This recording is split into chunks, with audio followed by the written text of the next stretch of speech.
بالله من الشيطان الرجيم. بسم الله الرحمن الرحيم. الحمد لله رب العالمين. نويت التعلم والتعليم والتذكر والتذكير والنفع والانتفاع والإفادة والاستفادة والحث على التمسك بكتاب الله وسنة رسوله صلى الله عليه وسلم والدعاء إلى الهدى والدلالة إلى الخير ابتغاء وجه الله ومرضاته وقربه وثوابه لله تعالى. سبحانك لا علم لنا إلا ما علمتنا إنك أنت العليم الحكيم. اللهم علمنا ما ينفعنا وانفعنا بما علمتنا وزدنا علما. رب اشرح لي صدري ويسر لي أمري واحلل عقدة من لساني يفقهوا قولي. آمين يا رب العالمين. اللهم طهر قلوبنا من النفاق وأعمالنا من الرياء وألسنتنا من الكذب وأعيننا من الخيانة إنك تعلم خائنة الأعين وما تخفي الصدور. آمين يا رب العالمين.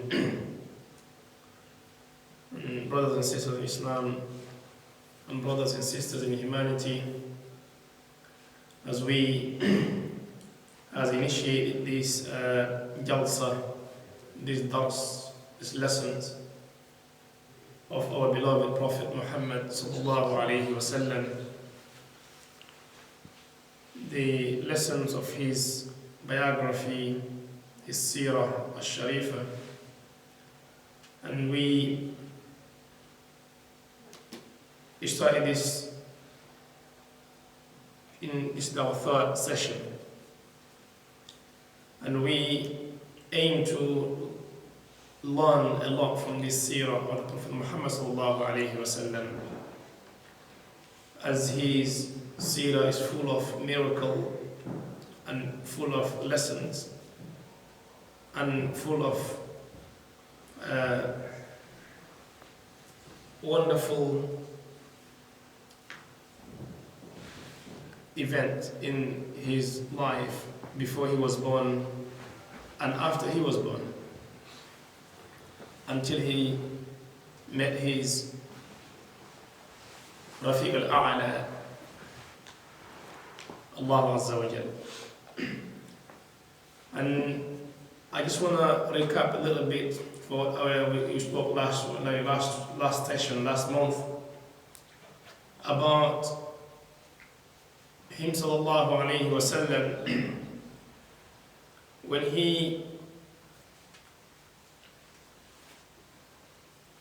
we spoke about the year that he was born. We call the Aam al-Fil, which is they gave it the year of elephant.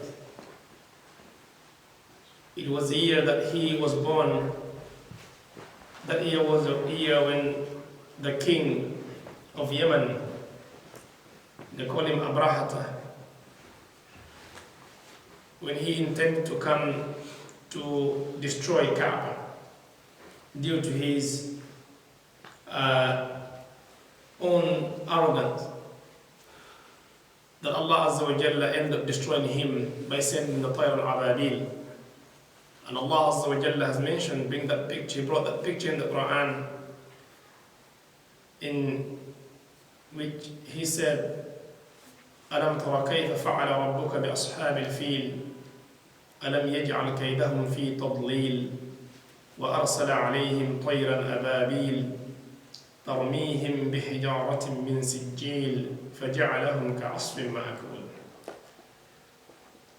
Allah narrated this surah after he sallallahu alayhi wa sallam started revealing receiving the revelation from Allah Azza wa Jalla about the incident that happened the year he was born, and how Allah Azza wa Jalla destroyed these mighty army of elephants.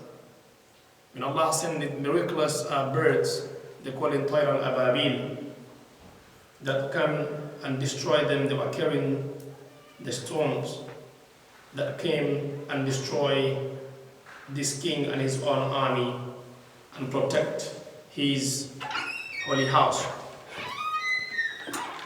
And we talk about he sallallahu alayhi wa sallam was given, he stayed with his mom for a few years. Some others say for 4 years, then the man passed away. And then his grandfather, Abdul Muttalib, looked after him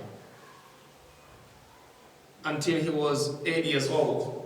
Also, his grandfather passed away. And then his uncle, Abu Talib, who is the father of Sayyidina Ali, karramallahu wajhah, looked after him from the age when he was 8 years old until the revelation start coming to him, until he get married, until the revelation, until the Abu Talib passed, in which we're going to be talking about inshallah in the future, in this lesson inshallah bi'idhnillah. And we said he sallallahu alayhi wa sallam, although he lost his father before he was born, and he stayed with his mom only for 4 or 6 years. Then the mom passed away, and also his grandfather who was supposed to look after him also passed away. He's not just an orphan, he's becoming more than orphan. And always there is the wisdom behind this. And we said his uncles, he got a lot of uncles, but Allah blessed Abu Talib to be the one who will take care of him.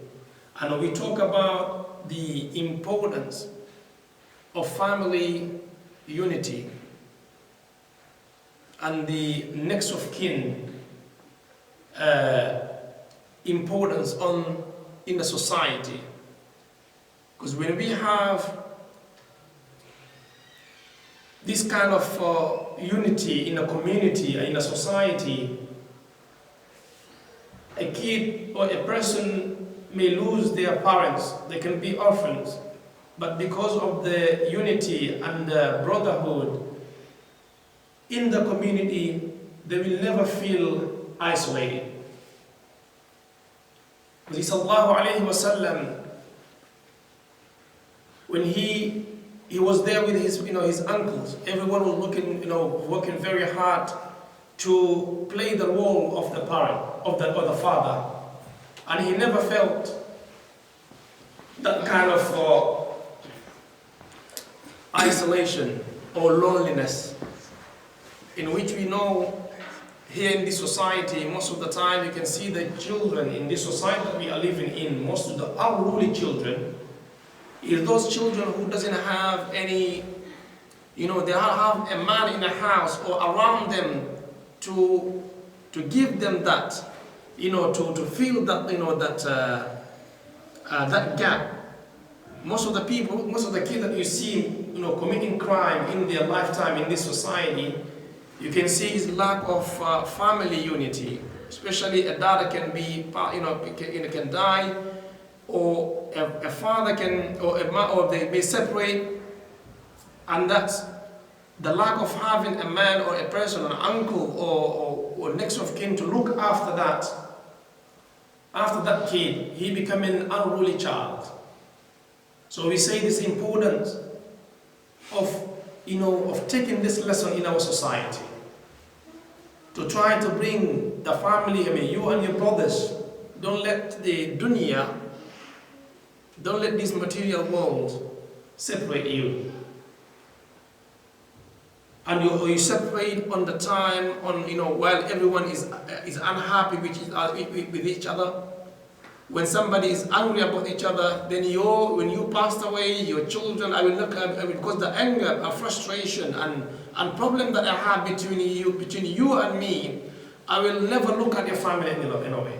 Because we couldn't get together while we are alive, while you are alive. So because of that, don't let this dunya, this material world, to destroy, because this is one of the things that destroy the community. And the community is the power to the society.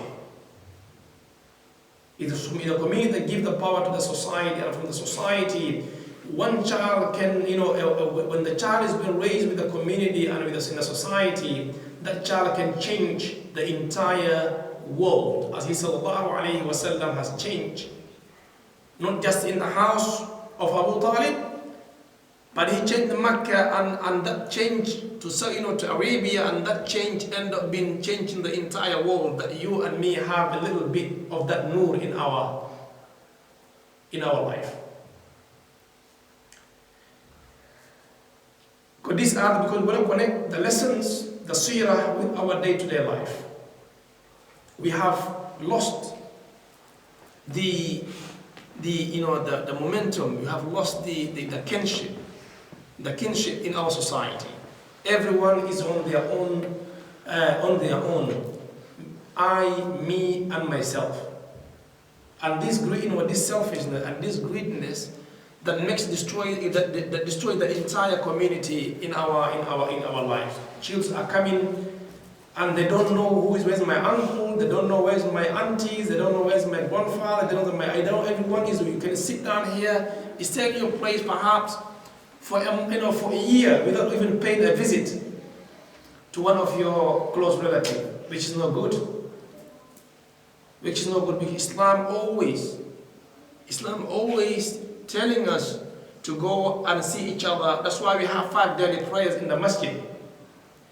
The 5 daily prayers in the masjid is nothing other than trying to bring community together. That's the whole of it. And that's Allah Azza wa Jalla. Because of that, He said, for those who doesn't have time to be here 5 times a day, at least you can stay here once in the, or you have a time once in the week. That's why Allah brings Salatul Jum'ah.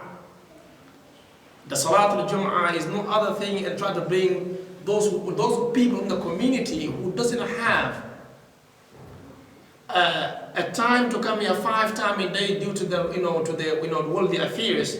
Allah Azza wa Jalla gave you a chance to come here once in the week.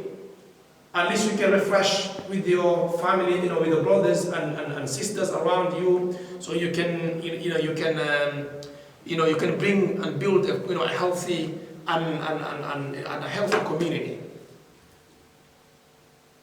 And Allah Azza wa Jalla, because of His mercy, He said, okay, for those who doesn't have this chance of coming in the Jum'ah, which we should, He gave the chance, perhaps maybe go and work in perhaps outside the town, outside the city where I belong to. I only have a chance to come here once in a year. Allah Azza wa Jalla brought the Eid for us.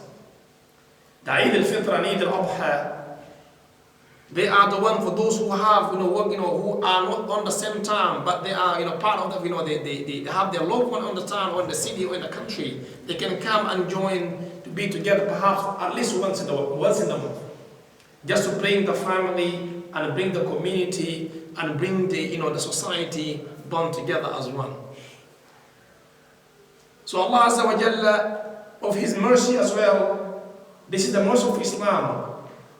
And He chose the Arafah, the Hajj. The reason for Hajj is nothing other than trying to bring people together, the nation together. So you can see on the local level and to the national level and to the international level, in the global level, because Hajj, then you can see people from different background, different race, different tribes, and different, ethnics, different language. They all come together on that specific moment and time and space. And they only speak only one language, and they dress only one clothes. And the language that they speak is only one language. Labbaik Allahumma, labbaik. لبيك لا شريك لك لبيك إن الحمد والنعمة لك والملك لا إله. These are the only language that they speak there. You can see them when they're making tawaf, and they all have one cloth, and that cloth is a ihram, which you put. Perhaps I may have this clothes, I like it most, I have that one. I like it, you don't like it. Allah said, put all these behind you. You only have two pieces of clothes. The one you're going to wrap around you and the other one you put in, they call ihram. And that's to represent that all our things are going to be behind. And the only thing that you're going to be meeting there with Allah Azza wa Jalla is not because of your race, it's not because of your tribe, and it's not because of your position. The kings, the presidents, the ministers, they all put off their clothes, they put only that type of clothes. No, I mean that's where you can see the real united nation. The real united nation go to Arafah, go to Hajj. That's where you can see the unity physically and spiritually. So you can see the importance of family and the importance, the family plays in the community and the importance the community plays in the society. These are the things that we need to explore. Because we say the seerah, we are not just here to read the seerah we have to connect how he sallallahu alayhi wasallam was raised and how he was able to he was raised under that circumstance, and he was able to bring this light in the society. And from that society, he was able to change the people who used to bury their daughters alive. I'm telling you, there was no abortion those days. It's when the daughter came, a new baby born comes out, what they used to do is check if it's a girl, it's a big, they say this is another problem. They used to go and dig, just take them to the, subhanallah, to the Sahara, to the desert, and dig and bury them alive. That's why Allah Azza wa Jalla, when He said, وَإِذَا الْمَوْءُودَةُ سُئِلَتْ بِأَيِّ ذَنْبٍ قُتِلَتْ. When the baby bones will be asked on the day of the judgment for what reason they have been killed. In which nowadays we do this type of thing in our society, but in a different level. They call it what? Abortion. On those days there's no technology of that time, but they used to bury them alive. This is the society, the sallallahu alayhi wa sallam, when he came, he saw people on this kind of society. But how he able to change it? Allah, of course Allah had chosen him. But he made us his ummah to follow his footsteps. To follow his footsteps. So we could see under that circumstance, on the society that the Arabs were living in, by losing his father before he was born, and by losing his mom, 6 years, when he was 6, and by losing his grandfather on the age of 8, that didn't stop him from that. He was carrying on because he felt the societies around him. They say it takes the entire village to educate one child. It takes the entire village to educate one child. So sallallahu alayhi wa sallam was raised under that kind of life, until he was the age of 8. And he never had feeling that I was isolated or I was alone. He used to do his part to contribute in the society, to contribute in the house of Abu Talib, because Abu Talib had a lot of children. But he always makes sure that the Prophet ﷺ never feel the gap or never feel isolated. He makes sure the Prophet ﷺ always with him. And he, sallallahu alayhi wasallam, he used to take Abu Talib's sheep to go to the mountains to look after them on the age of 8. And sallallahu alayhi wasallam, on the seerah, on this seerah we are going on, you can see Although he was there, but he always willing to contribute. He never feel like, oh, everything, because, you know, he never stand up or stay alive aside and wait to be everything to be done for him. He was always make sure, I want to do something, I want to contribute something for the, you know, for the community. I want to do something. I cannot pay it back, but at least I can play the bit that Allah and my capacity as much as I can to contribute. And he used to do that. He used to go and as a shepherd to look after the, you know, the sheep of Abu Talib. And from there, sallallahu alaihi wasallam, he grew up until when he was age of 12. And then his uncle was going to make a tijara, to make a commerce, intend to leave Mecca, to go to Sham, to make the, you know, to make a business, to make a, you know, commerce, like a trading. And he decided to take the Prophet ﷺ with him. And he took the Prophet ﷺ on their way there. They met on it, there was a, you know, they come to a village or a town or a city where they saw, where they stayed for a while, and there was a man, a priest, who was very well and very, he was very, he knows very well about the, you know, about the Bible and the Torah. I mean the Bible or the Old and New Testament. And when he saw the Prophet sallallahu alaihi wasallam, he was 12 years old. He looked at him. He showed the sign that he couldn't see in any other child. And he turned to Abu Talib. He asked him, "What is this boy relating to you?" He said, "This is my son. This is my son." He said, "No, the father of this boy cannot be alive.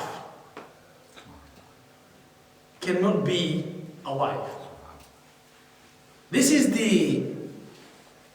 I'm talking, a priest who looked at the Prophet ﷺ on the face, and he realized this. He said, "No, this you can't. You know, his father cannot be alive.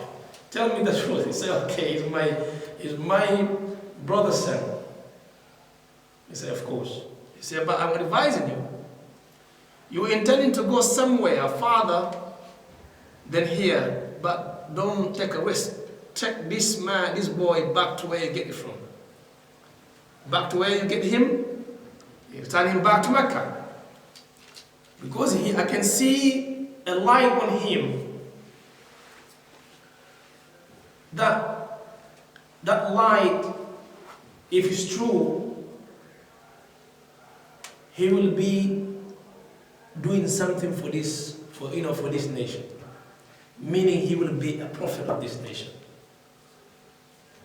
This priest has given the advice of Abu Talib to take the Prophet ﷺ back to Mecca. And this is, in our society, people nowadays don't respect this kind of things. You have some certain people, when they look at somebody's face, they know exactly what that person would be. And they can neutralize somebody. They can neutralize, due to the power, the evil power can neutralize somebody with the eyes, because sallallahu alayhi wa sallam, he said, "Al-Haqqani." He said the eye is true. Meaning this negativity, these negative energies can neutralize some kids, and can neutralize even some adults who are very neglect on making the tahsil. The tahsil means the protection, the fortress. We have a lot of brothers and sisters here. They come here, they say, is the ayn, is the hasad. There used to be somebody, all of a sudden, everything goes down. It's true. It can happen. Somebody can neutralize you or your child, whatever it is. But sallallahu alayhi wa sallam, he brought the remedy for that. Because Abu Talib, he said, if the priest told Abu Talib, if you take him where you want to take him on the place, the big city, big town, we're going to have some of the people, when they see what I saw on him, which they will neutralize him. So take him back. And that's why Islam brings us with the ta'awiz, Surah Al-Ikhlas, Surah Al-Falaq, and Surah Al-Nas, and Ayat Al-Kursi, and Aman Al-Rasul. And these are the tahsin, these are the protection and the fortress of a Muslim. The dua that Sallallahu Alaihi Wasallam has prescribed for the ummah to engage in the morning and evening, before we go to bed, when we wake up, before we go to the toilet, before we enter the toilet, how we should enter the toilet. And when we come from the toilet, which food is supposed to be going first and which one is supposed to come out. This is other seerah, this is other sunnah.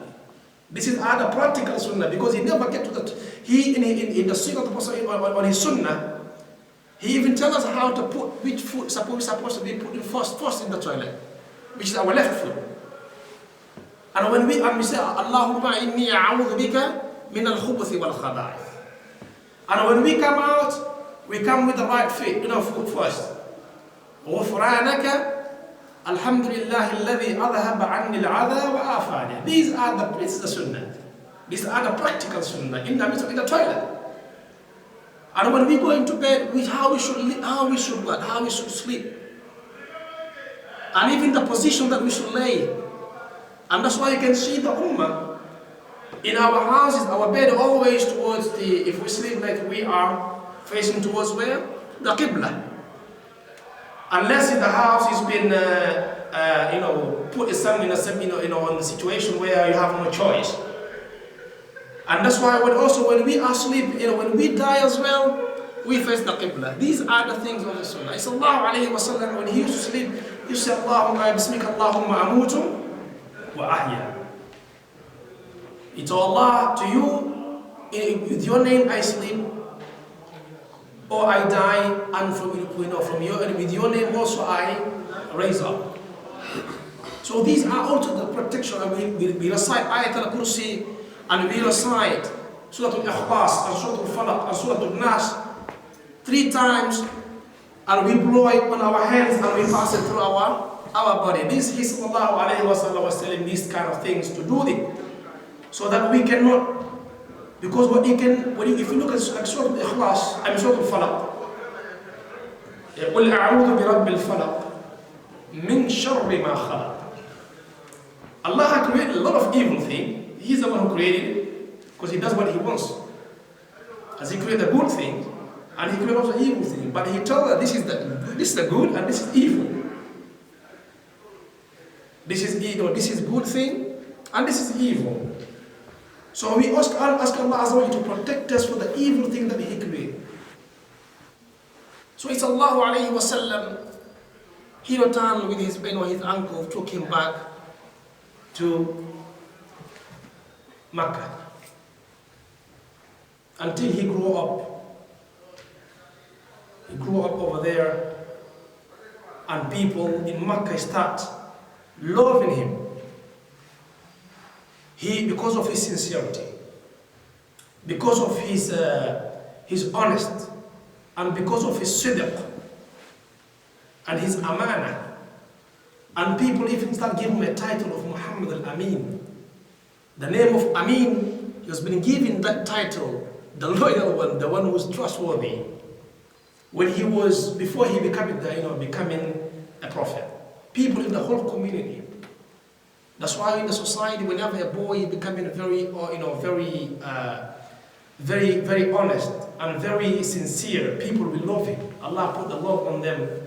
Put the society or in the community for them to love him.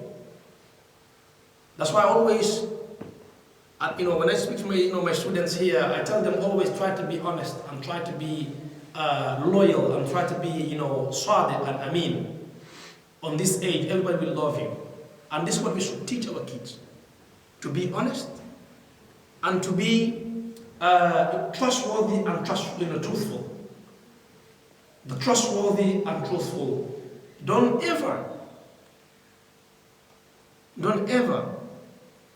intimidate your child of him doing something which is bad. When you do something bad, tell me you have done something bad, but I want you to confess. And that's it. I'm not going to punish you. I'm not going to punish him for that. As long as he confessed for that, that by itself is a sidr. It's a trustfulness. It's a truthfulness and a trustworthy about that. Because he said, I've done it, but I'm sorry.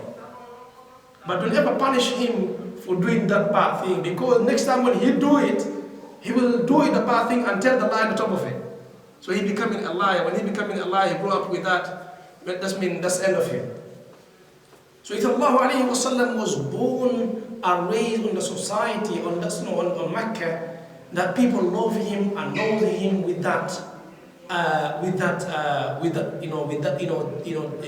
trustworthiness and truthfulness.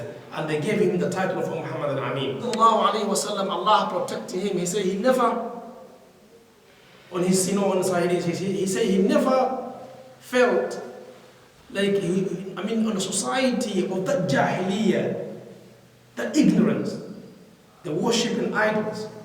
People are drinking alcohol or wine on that time, and people are burying their own daughters alive. It's a very, in a society that you can't imagine how bad was the society. But Allah Azza wa Jalla protected him, that he says Sallallahu Alaihi Wasallam that he never get attempted with all these kind of things, having parties. When the people are having the parties and everything, especially they're having the walima, the weddings and everything. He said, I've never get attempted to it, except two times. That he was, looking after the sheep on the mountain, and he fell. He said, let me go and see what these people of Mecca doing there, because people, there are, some of the people are beating the drum. And he went. He told one of his, his colleague. Kid, he said, look after my sheep, I'm going to go and see what's going on in Mecca. And when he arrived, he asked what is this. They said it's a walima, it's like, the arush, they make in the wedding. And they are beating the drums, and Allah put on his, and he fell asleep. He only woke up when the sun shine, when the sun is, when the sunshine came and hit him. Because of the heat, he woke up. Allah Azza wa Jalla put the hijab between him and all this kind of temptation around him in the society.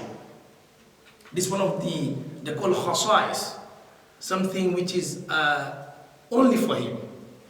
Allah chose him and put this kind of things on him because he is in the future to carry on the responsibility of the revelation of Allah Azza wa Jalla. So Allah has to close all the windows of any temptation on his around him.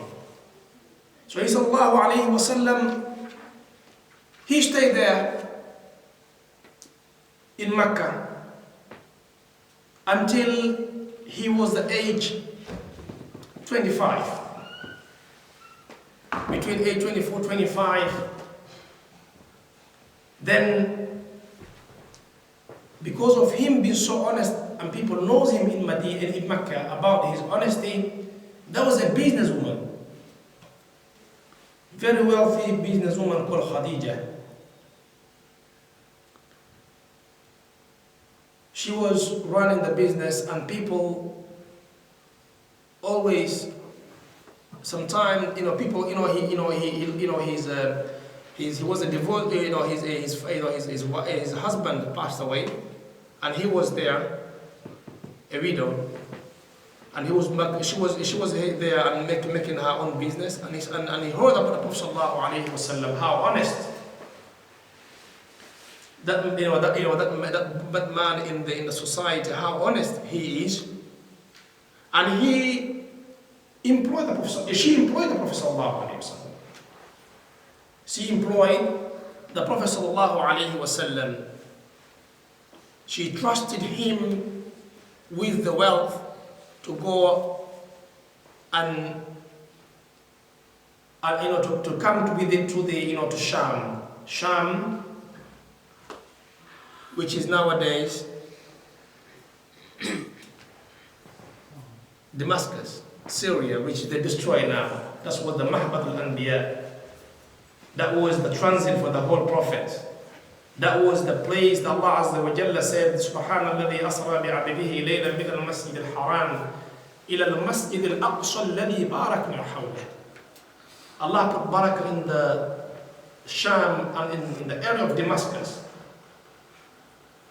But nowadays you can see how Shaitan is playing or beating the drum of fasad and corruption on that.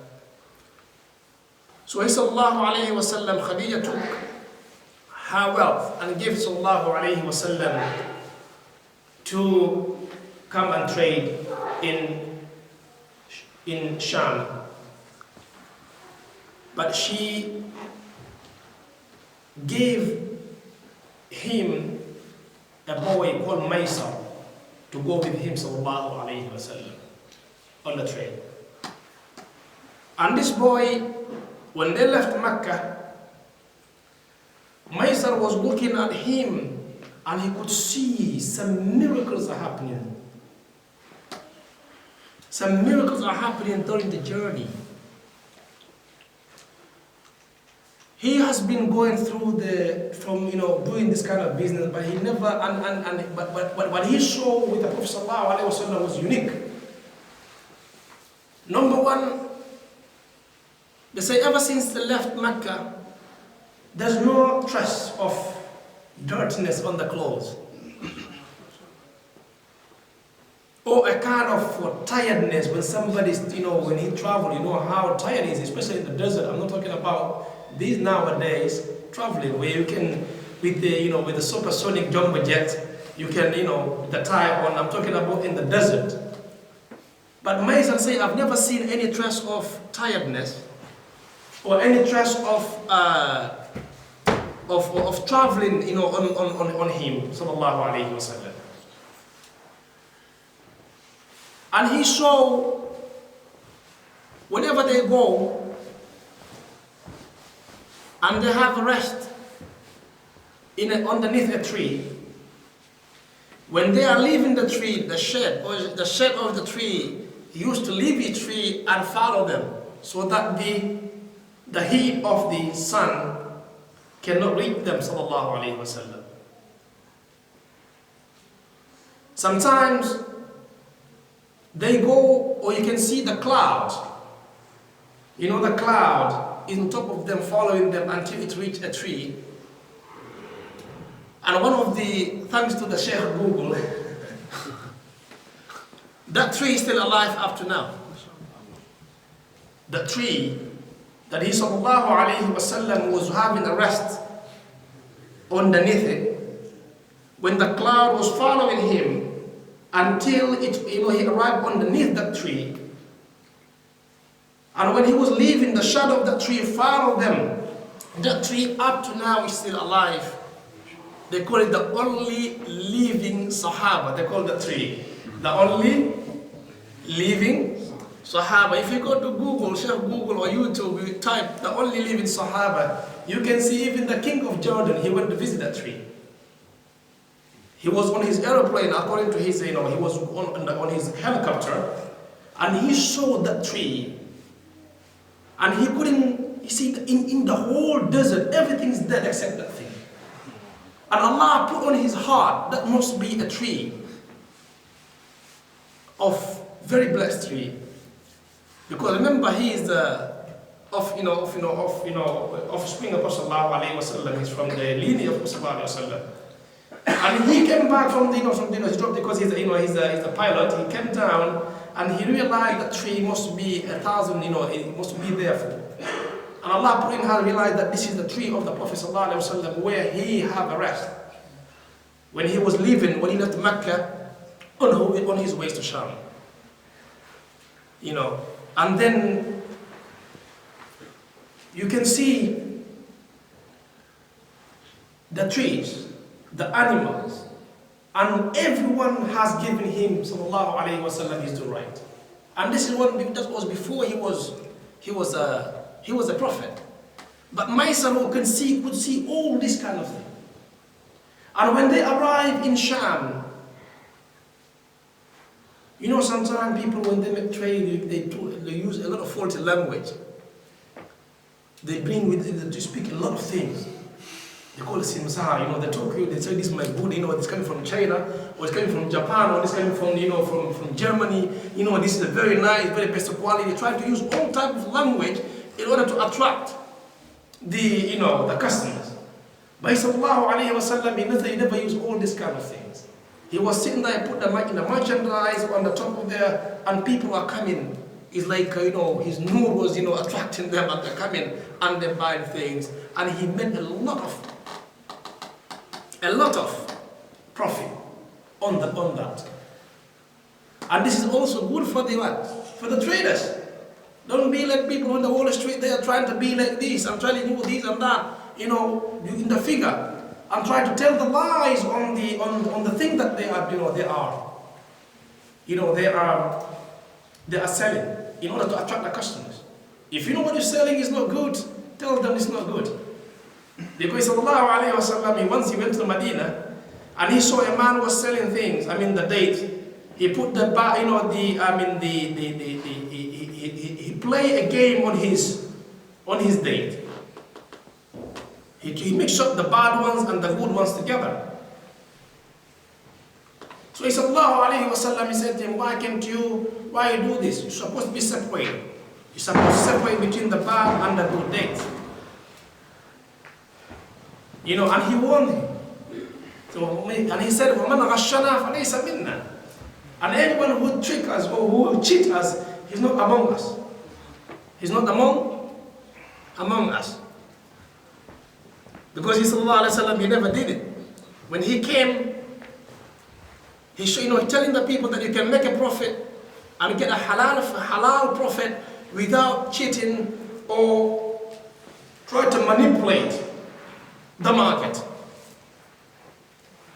And Allah Azza wa Jalla blessed him sallallahu alayhi wa sallam with a lot of profit on that journey, and he returned back to Mecca.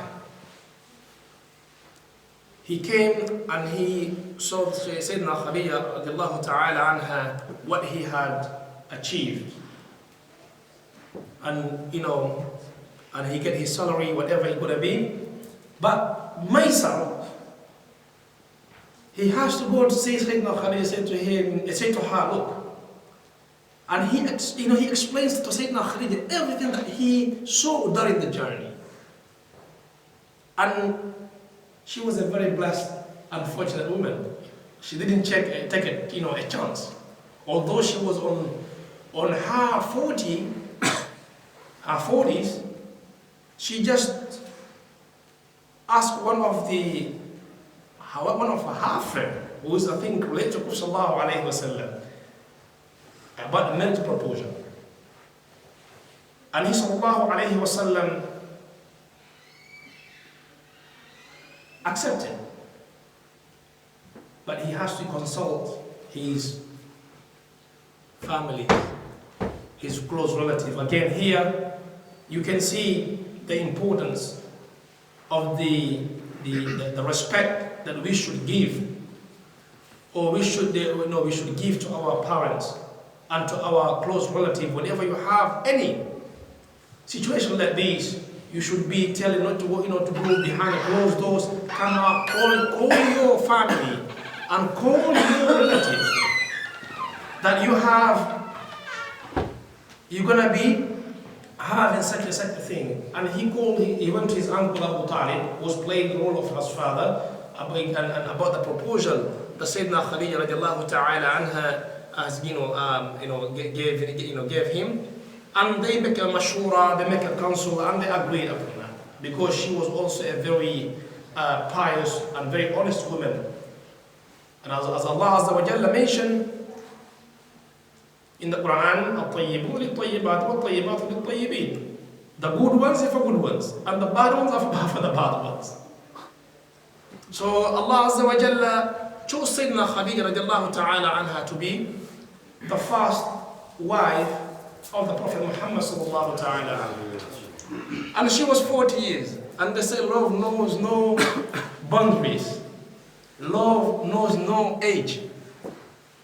Love has no, has no boundaries. Love, when it comes, it penetrates. And here we have a very, a lot of people, they talk about the Prophet sallallahu alaihi wasallam, of him marrying like more than 4 women, and the Sharia he brought telling us not to only for 4 women. How can he sallallahu alaihi wasallam can marry 4 women, more than like 11 women without and his Sharia that he brought is telling only unlimited. A lot of enemies of Islam, they're using these kind of things. And they are using because they use, if you look at some of the people who wrote the books to attack Islam and to attack the Prophet sallallahu alaihi wasallam, they go always through these kind of things.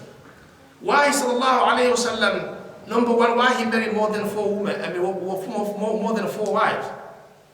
And why, and the Sharia, the Quran telling us don't take more than 4. And some of the people, they say because of his, because he likes women and all this kind of thing. This is what the enemies of Islam, they use this kind of attack. But we know who is the Shahib al-Sharia, is Allah Azza wa Jalla.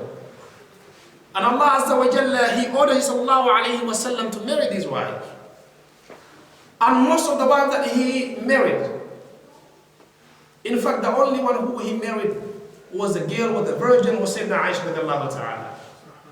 But the rest of the women, the wives that he sallallahu alayhi wa sallam married were either divorced or widows. When Allah Azza wa Jalla give the order for him to marry that lady who was married with the Zayd in the Quran, is the order from Allah Azza wa Jalla.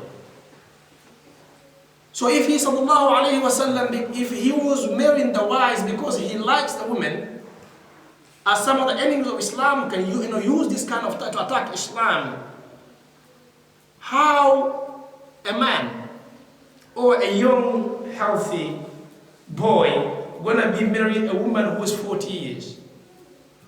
In this society, I don't think some of the in the boys can do that. The youth, they will never go for that. If they want to see a very young and healthy woman who's very young. This is the our ego tells about this. The very young, I'm talking one very fresh. Sorry to use my language. Then somebody who already been married twice. Sayyidina Khadija was married twice. And he sallallahu alayhi wa sallam married Khadija with 25 years. He was on his 25. So you can see, sallallahu alayhi wa sallam, he married all these, and also the women that he married, he never married any woman until Sayyidina Khadija passed away. Meaning when he was 54 years, sallallahu alayhi wa sallam, a man on that age, if he is about to look for to satisfy his ego, so that put that way, his lust, he would have chosen a very beautiful woman on the time in Mecca, because he got all the capacity. He's a prophet, and he's but he never used that. He never married any wife, any woman until Sayyidina Khadija passed away, and until he migrated from Mecca to Medina. And most of these married that he married, sallallahu alayhi wa sallam, you can see he used them. He married a Jewish woman, Safiya. He married a different tribes in order to attract this tribe to come to Islam. Because sallallahu alayhi wa sallam, he says certain things, certain people, they will never, their body can never touch the fire. His next of, his in-laws, his Ahlul Bayt, and his in-laws, those who find out, they will never talk, so a lot of people you can see, Sayyidina Abu Bakr radiallahu ta'ala anhu. gave him Sayyidina Aisha. And Sayyidina Umar radiallahu ta'ala anhu gave him the Hafsa. And he took two and gave Sayyidina Uthman and one for Sayyidina Ali karramallahu wajhah. And these are the four pillars of, we call them the biggest lions of this ummah. So sallallahu alayhi wa sallam, he married Sayyidina Khadija radiallahu ta'ala anha, and she brought him children. Al-Qasim, Zainab, Kulthum, and Fatima, Al-Zahra. And Allah Azza wa Jalla, they stayed together in Mecca until sallallahu alayhi wa sallam reached the age of 40, or prior to the age of 40. He fed up with the life, he feel like there's something emptiness in the society. It can't be, and he always used to keep himself in the isolation, in the khalwa. We call it khalwa nowadays, especially after some they call it khalwa. It's an isolation where you can detach yourself from the society and go there and contemplate and think and ponder upon Allah's creation. Allah may open your heart and Allah make things easy for you. And he sallallahu alayhi wa sallam, he used to leave Mecca and he go to the Jabal al-Nur in Ghar Thawra or Ghar Hira, and then he stayed there. He stayed there pondering upon Allah Azza wa Jalla creation, because the life in the city in Mecca was terrible. He said this is not the life I was supposed to be, And he sallallahu alayhi wa sallam, he stayed there until one day when Sayyidina Jibreel came to him, and he was there. And this angel, the almighty angel which Allah Azza wa Jalla described to give him honor, he came to him and said, Iqra. He said to him, read. He said, Ma ana biqari. He said, I can't read. He said to him, Iqra. He said, Ma ana biqari. I can't read. And he said, Iqra bismi rabbika alladhi khalaq. Read on the name of your Lord that creates. خلق الإنسان من علق. The one who created a man from a clot.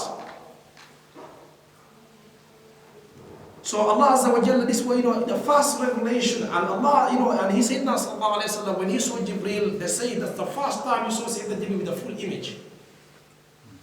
When Allah Azza wa Jalla mentioned in Surah Al-Takwir, when he say, فَلَا أُقْسِمُ بِالْخُنَّسِ الْجَوَارِ الْكُنَّسِ وَاللَّيْلِ إِذَا عَسْعَسَ وَالصُّبْحِ إِذَا تَنَفَّسَ إِنَّهُ لَقَوْلُ رَسُولٍ كَرِيمٍ ذي قوة عند ذي العرش مكين مطاع ثم أمين وما صاحبكم بمجنون ولقد رآه من جبريل صلى الله عليه وسلم ولقد رآه بالأفق المبين.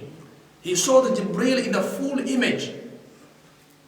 The full that he see, like this is that's the first time he saw Jibreel on that image, and he becoming very, as a nature of a human being. When you see something you never see before, you get panic. وَلَقَدْ رَآهُ بِالْأُفُقِ الْمُبِينِ. And this, Jibreel was there on the horizon and tell him, Iqra. Just like a little bit, tell him, Iqra. Read. And then, when he revealed these first verses of Quran, which is a lesson to the ummah, this ummah of Muhammad sallallahu alayhi wa sallam, we are the ummah of readers. We're supposed to be reading. Because the first verse that Allah Azza wa Jalla has revealed in the Quran was to read. Learn, read. These is a very important thing for this ummah to ponder upon, and to look at this verse and try to search knowledge. Because they said knowledge is power, and knowledge is a passport to the future. The ummah, we have big shock in this day because of us not having a true knowledge of Allah Azza wa Jalla. If we are to know Allah and learn about Allah Azza wa Jalla, the Ummah wouldn't be in this mess. Or if we are to learn through the authentic ways, the Ummah wouldn't be in this mess. Because everyone wants to be a Sheikh. And you have Sheikh Google busy spreading the fatwa.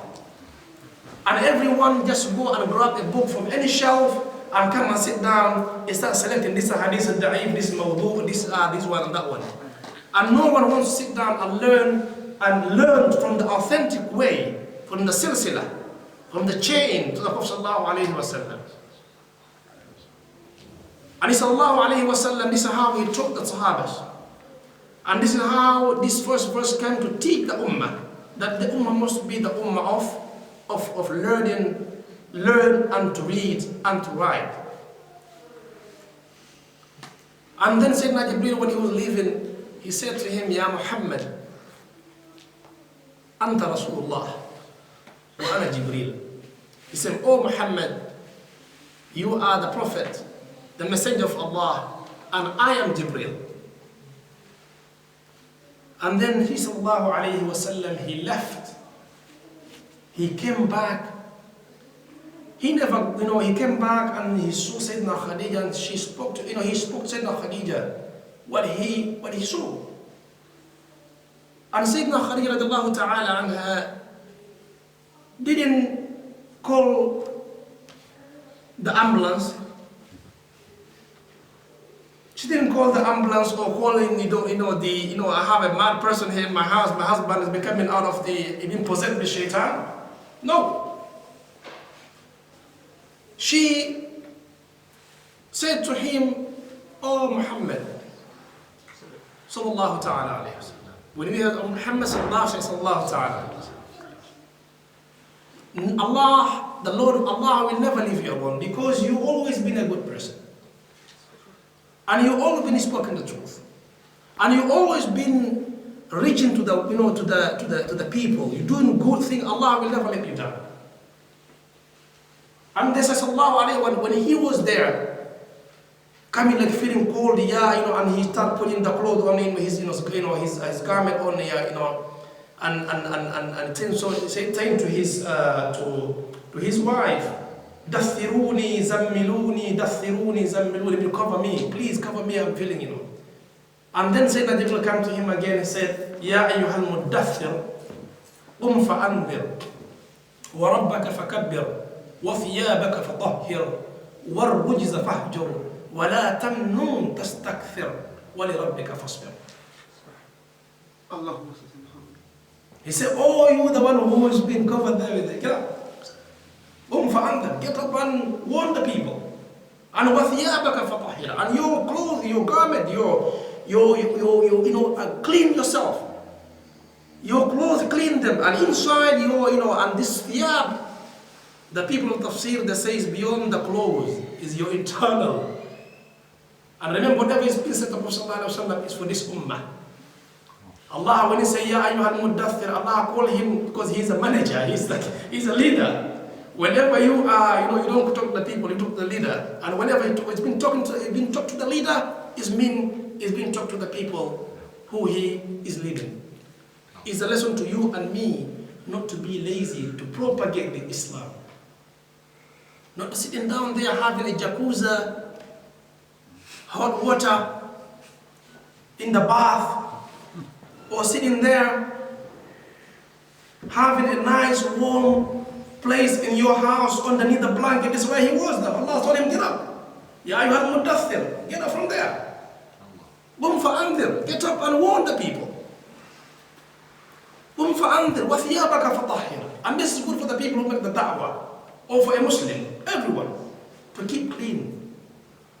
It is the order that Allah Azza wa Jalla ordered the Prophet sallallahu alaihi wasallam, because people respect you sometimes because of your clothes. The way your appearance can attract people, at the same time they can make people run away from you. So he told him that in the beginning of the revelation, وَثِيَابَكَ فَطَهِّرْ and وَالرُّجِزَ فَهْجُرْ, all the idols and everything that you see there, isolate them. All the nonsense, all the music, all these kind of things that we put them aside. And وَلِرَبِّكَ فَاصْبِرْ. And you have to be patient. We must be patient, especially in this different age that we are living in. Brothers and sisters, we need to be patient. Because the patient is the half of this deen. The patient is the half of this deen. So he told him, number one, قُمْ فَأَنذِرْ, get up and warn.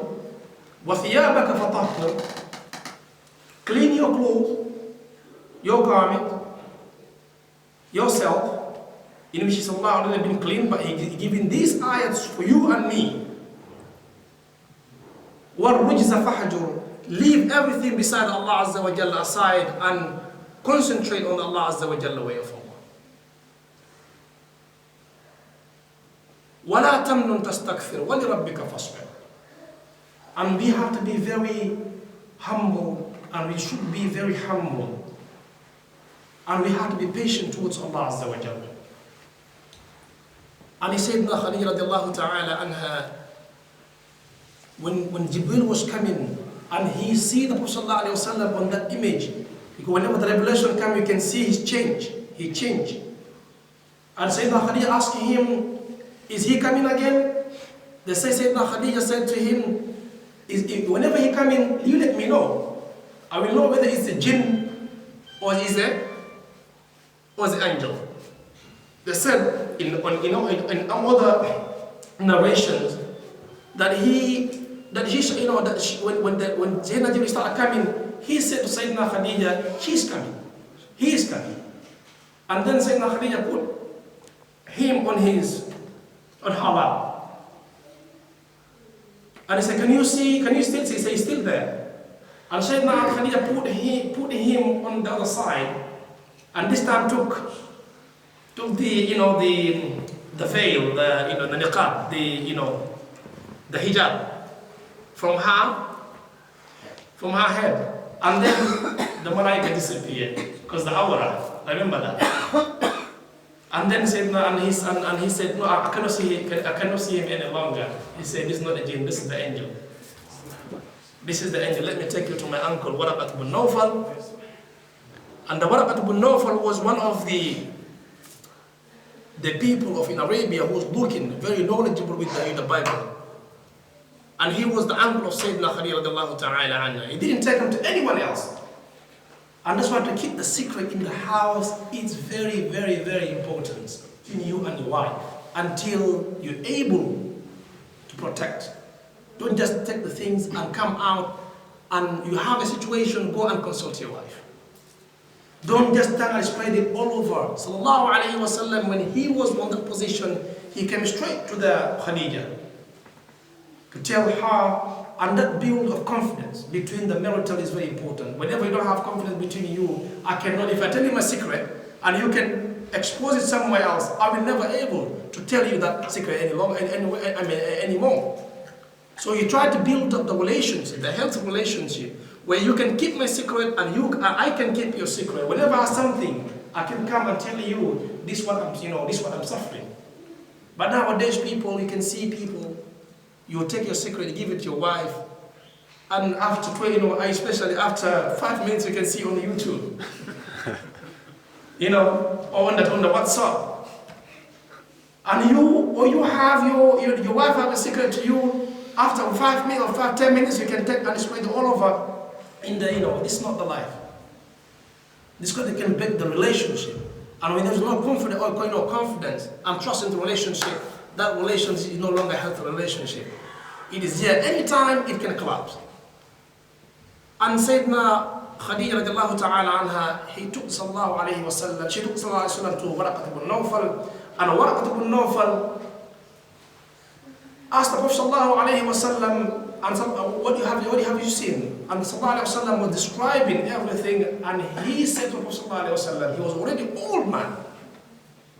He said, I wish I would be young by this time to follow you, because you're gonna be fought. Your people are gonna fight you, and you're gonna be chased away from this city where you were born, raised, and grew up. Your people will fight you, and I wish I could be a very young man to follow you and to be with you. but he was already old man. So this is how sallallahu alayhi wa sallam, he start picking up the revelation from that time. And if I come up to now, up to there, inshallah, I would like to stop here for, inshallah, the beginning of the revelation and the relation between the, you know, how sometimes you can leave your, you can leave your house to go and search for knowledge, search for, go for halwa. Go outside and start, because in the society that you live in, because of the thing, you won't be able to, to do anything, especially in the town where you live. So may Allah Azza wa Jalla give us long life until next session, inshallah. May Allah Azza wa Jalla make these lessons and this seerah of Sallallahu Alaihi Wasallam as a lesson in our life that we can implement and to restore these practical sunnah in our day-to-day life, in our society, in our houses, in our society, and in our community. Subhanakallahumma wa bihamdik wa tabarak asmuk wa ta'ala la ilaha illa. If I do any wrong thing here about my expression about this seerah, is from my own ego, and if I do anything right, it's from Allah Azza wa Jalla. Subhanakallahumma wa bihamdik. Inshallah, we're going to be open session for question, inshallah, bismillah. Regarding this matter and some other matters, inshallah, bismillah. Inshallah, when you were speaking about society and about how to raise the children and how the Prophet gave the example, mashallah, it was very beautiful. I wish I could implement this on my own family, but I'm always having a problem with this situation, and I'm wondering, how would the Prophet Muhammad Saido Djau, what would he do if he was in a situation where he's not feeling that harmony in his family, and how would he act? How would he bring that back into the house?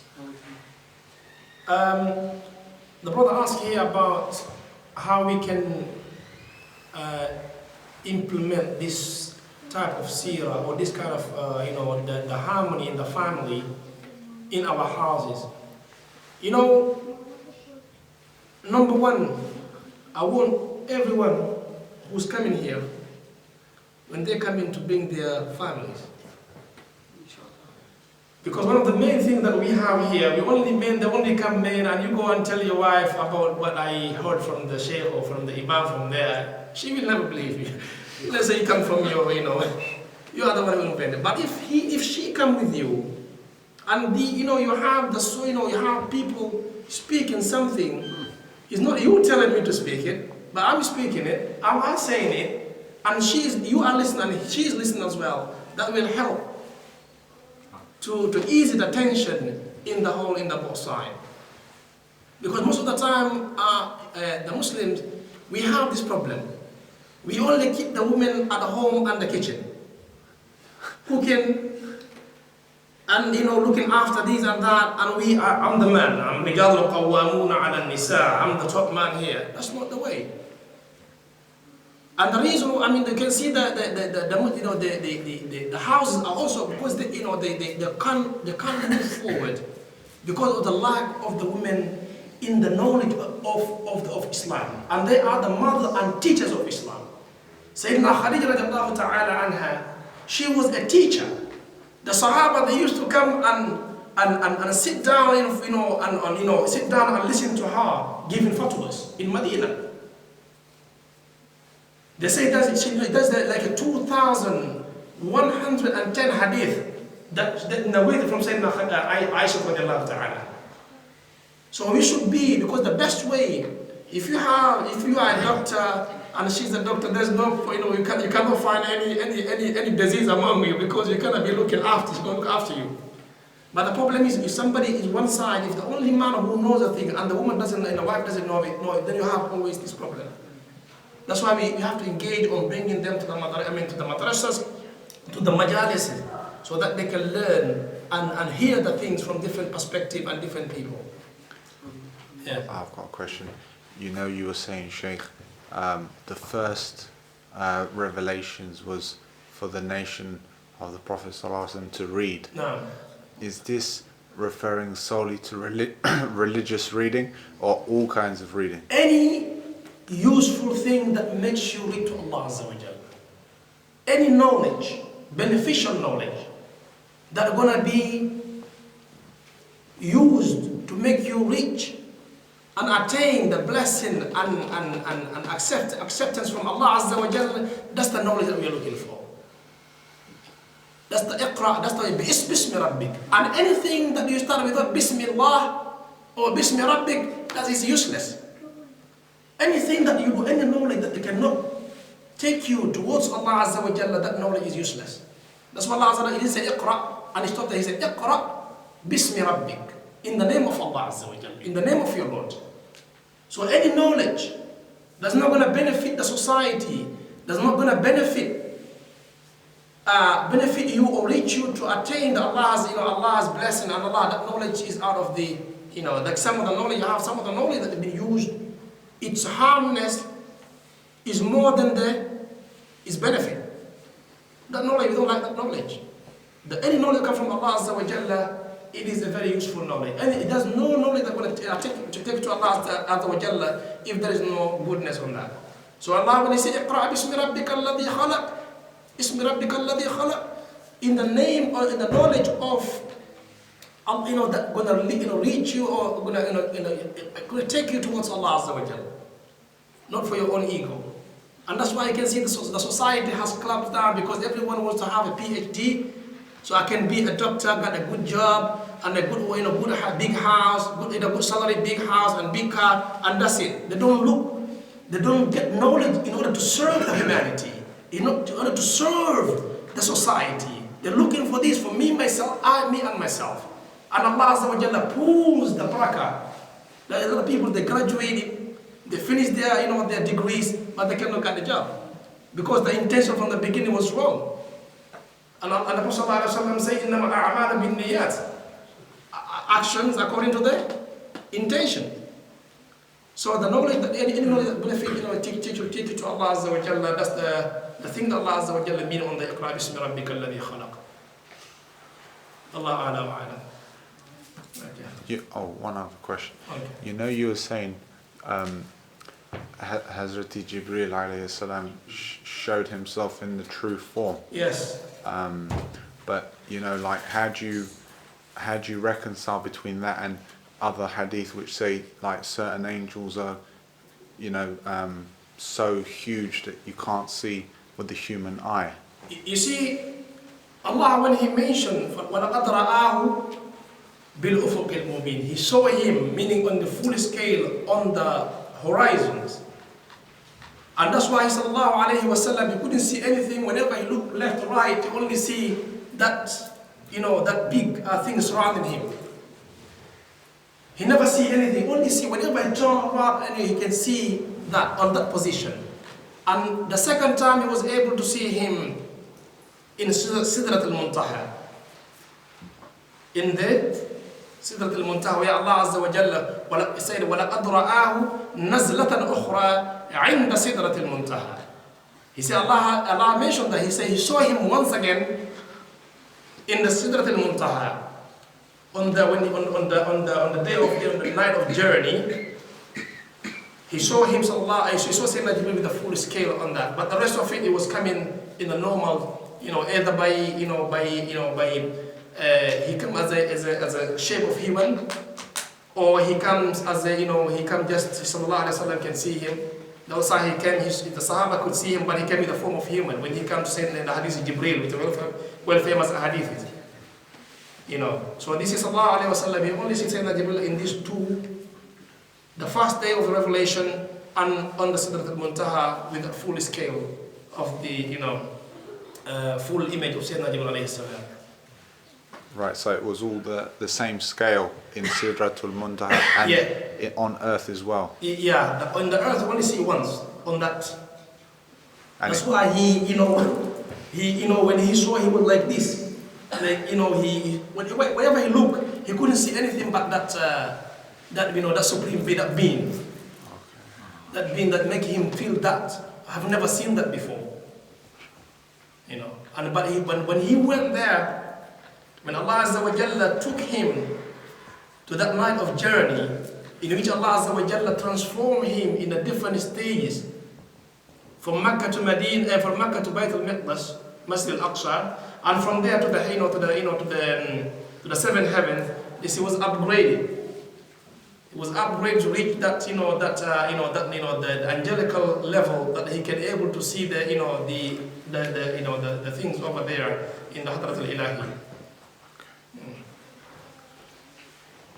Just one thing. You know the tree you mentioned, the Harbi tree? Yeah. I heard that before, that tree was dry. Was it? It was dry at that time. Yeah. And when they traveled. And it was in the vicinity of the same church where Bahira, you mentioned earlier, the priest who recognized the Prophet when he was a child. It was close to that church, and his son was there at that time because he passed away before the Prophet declared his prophethood. And when he came, and they sat down under the tree, and that tree became green. And it was Sidra tree as well. It started, it became like with fruitful as well. And his son, he saw the Prophet ﷺ. He took him inside, and I think he became Muslim afterwards. Don't mix up between the Sidrat al-Muntaha. No, Sidra tree. The tree where he was having the rest. Remember that happened before he became before he became a prophet. Whether the tree was the Bahira, where he sallallahu alayhi wasallam, that Bahira, that thing, that happened when he was 12, when he was with his younger. I'm talking about the tree where he has the rest. It's the same, close to the same church because his son was there. Okay, geographically, I cannot tell you. I want to give you the flash of it. I just wanted to know because one of the scholars, that's what he mentioned. Okay, it could be inshallah, because due to these things, I've never known about the trees alive until I saw that on YouTube. When I see you saying the King Abdullah, the King of Jordan, and some ulamas, they went like Habib Ali Jifri, and Sheikh Sayyid Ramadan al-Bulti, the one who's been killed, they killed him on that. In Syria at the beginning of the uprising, they went there. They went there to see that tree, and it's been, mashallah, he's still alive. He's still alive. Yeah, Allah. Okay, inshallah, we'll close our session for today, inshallah. May Allah make it easy for us and for the ummah. And the difficult the ummah is facing, it is very, very pity. But we know everything that are happening is all according to Allah Azza wa Jalla ordained and qada wal qadar. All we have to do is to make the dua and keep patient and keep the dhikr of Allah Azza wa Jalla and keep the salawat on the Prophet sallallahu alayhi wa sallam and reading the Quran. We read the Quran and we make istighfar. Because what happened to the ummah is not other than the ummah is very neglect about what's happening. And Allah Azza wa Jalla, He said, وَمَا كَانَ اللَّهُ لِيُعَذِّبَهُمْ وَأَنْتَ فِيهِمْ وَمَا كَانَ اللَّهُ مُعَذِّبَهُمْ وَهُمْ يَسْتَغْفِرُونَ. Allah will never punish them as long as you are with them. And when we are making the salawat sallallahu alayhi wa sallam, spiritually He with us. He is with us. And when we make istighfar, Allah Azza wa Jalla will never punish us. So we should engage in istighfar and making salawat, durud sharif of sallallahu alayhi wa sallam, and read the Quran and some other supplications. And we start having a nice sitting down there underneath our blankets and our warm places to get up in the morning and make tahajjud, even 2 rakats. Even 2 rakats, just 2 rakats. For the sake of Allah Azza wa Jalla, for the sake of this ummah. May Allah Azza wa Jalla remove this fitna upon us. Ya Arhamar Rahimin. ربنا اغفر لنا ذنوبنا واسرافنا في امرنا وثبت اقدامنا وانصرنا على القوم الكافرين. ربنا اغفر لنا ذنوبنا وكفر عنا سيئاتنا وتوفنا مع الابرار. اللهم انا عبيدك بنو عبيدك بنو امائك نواصينا بيدك ماض فينا حكمك عدل فينا قضاؤك. نسألك بكل اسم هو لك سميت به نفسك وأنزلته في كتابك أو علمته أحدا من خلقك أو استغفرت به في علم الغيب إنك أنت القرآن العظيم ربيع قلوبنا وجلاء أحزاننا وذهاب همومنا وارزقنا يا أرحم الراحمين. يا ربي أنت الإله لا إله غيرك ولا يكون الخير إلا خيرك لك علينا المن والملك القديم فاهدنا إلى صراطك القويم ضبط الأرض وعرض الدين بحرمة التوحيد واليقين يا بر يا سميع يا عليم احكم لنا عليهم يا حكيم بجاه المصطفى والأنبياء تنصرنا على البغاة الأغبياء كف أعداءهم عنا بجاه الأتقياء أصفياء فرط بالسنة والطريقة إليك يا مرد يا حبيب وكل من رأى نبي مؤمن بنا وجاه من لم يراه وآمن اغفر لنا ونجنا وعافنا واقض عنا يد من أرادنا بحرمة الكتاب والنور والبيت والمناسك والناسكين. يا رب لي لنا قاسي كل قلب وصحح لنا مسلك كل صعب وأنزل يسر مكان العصر واكشف لنا ما ضاق منه صدر. كن ربنا عونا لنا وناصرا وجعلنا من حجابا ساترا. ربنا هب لنا من ازواجنا وذريتنا قرة اعين واجعلنا للمتقين اماما. رب جل مقيم الصلاة ومن ذريتي ربنا وتقبل دعاء. ربنا اغفر لي ولوالدي وللمؤمنين يوم يقوم الحساب. اللهم ارحمهما كما ربياني صغيرا. رب اغفر وارحم وانت خير الراحمين. جزا الله عنا سيدنا محمد صلى الله عليه وسلم هو اهله. جزا الله عنا سيدنا محمد صلى الله عليه وسلم هو اهله. جزا الله عنا سيدنا محمد صلى الله عليه وسلم هو اهله. جزا الله عنا مشايخنا واساتذتنا وابائنا وامهاتنا وجداتنا واجدادنا ما انت اهله. اللهم استرنا بسترك الجميل. اللهم استرنا فوق الارض وارحمنا تحت الارض واسترنا يوم الارض عليك يا ستار. اللهم استرنا فوق الارض وارحمنا تحت الارض واسترنا يوم الارض عليك يا ارحم الراحمين. اللهم صل على سيدنا محمد الفاتح لما أغلق والخاتم لما صدق الناصر الحق بالحق والهادي إلى صراطك المستقيم وعلى آله حق قدره ومقداره العظيم. إن الله وملائكته يصلون على النبي يا أيها الذين آمنوا صلوا عليه وسلموا تسليما. اللهم صل على محمد وعلى آل محمد كما صليت على إبراهيم وعلى آل إبراهيم في العالمين إنك حميد مجيد. وبارك اللهم على سيدنا محمد وعلى آل سيدنا محمد كما باركت على إبراهيم وعلى آل إبراهيم في العالمين إنك حميد مجيد. سبحان ربك رب العزة عما يصفون وسلام على المرسلين والحمد لله رب العالمين. آمين يا رب العالمين. الفاتحة.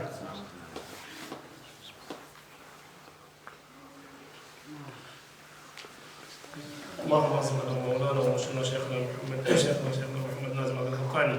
اللهم زده شرفا يا ارحم الراحمين وصحة وعافية واجمع بيننا وبينه في الدنيا والآخرة يا ارحم الراحمين. الفاتحة.